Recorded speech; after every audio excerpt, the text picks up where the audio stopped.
Welcome, fellow humans!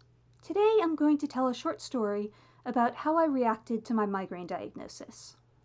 When I was 3 years old, my parents had noticed that I complained about head pain more often than they really expected me to. And so I was taken to the pediatrician, and I was asked a bunch of questions, and I got my diagnosis that I have migraines.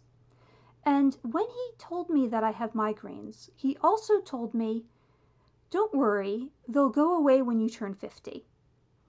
And I remember this both because of how I reacted and because of how my mother reacted.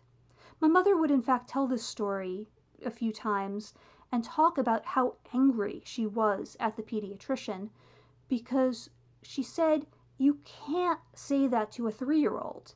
50 is a lifetime away for a 3-year-old. That's just not an amount of time that they can fathom.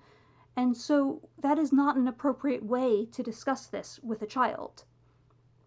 And I do agree with her basic sentiment. I think that probably would be true with a lot of children, but it's not at all how I reacted. For some reason, and I have no idea why, I had thought that humans live to be 100.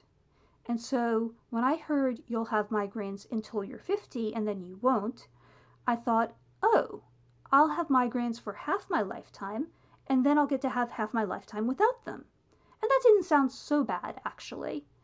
I don't know where I got this notion from. It's obviously not the case. There's no guarantee of living to 100. I assume it's partly related to a decimal system and 100 being a nice big number. But that was my basic thinking when I got my diagnosis. Then, as I got older, I got kind of upset with my pediatrician for a different reason, which is that I don't know why he told me that I should expect my migraines to go away at age 50. I do know that many people do have their migraines go away when they're older, but many people don't. And I have relatives who are over 50 who are still getting migraines, often getting very, very bad migraines.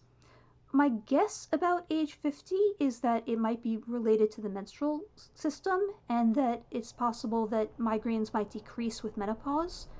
I do get menstrual migraines, and so I would assume that those migraines would decrease after I no longer am going through a menstrual cycle. But I also get a whole lot of non-menstrual migraines. And when I was 3, all of my migraines were non-menstrual. I was nowhere near puberty yet. So I actually now expect that I probably will continue to get migraines way past 50, quite likely for the rest of my life, and I'd like my getting rid of migraines ability back that I thought I had. But unfortunately, reality does not bend to our desires that way. So I will just have to see what happens and do my best to work with doctors on migraine treatments and learning my triggers and other paths like that, which have been very helpful, and hopefully I can keep making progress on that. Anyhow, that's my story, and if you liked it, please click like, and if you know someone who might be interested in it, then share. If you'd like more similar content, then subscribe. But most of all, if you have any questions or similar experiences, I would love to read your comments. Thank you.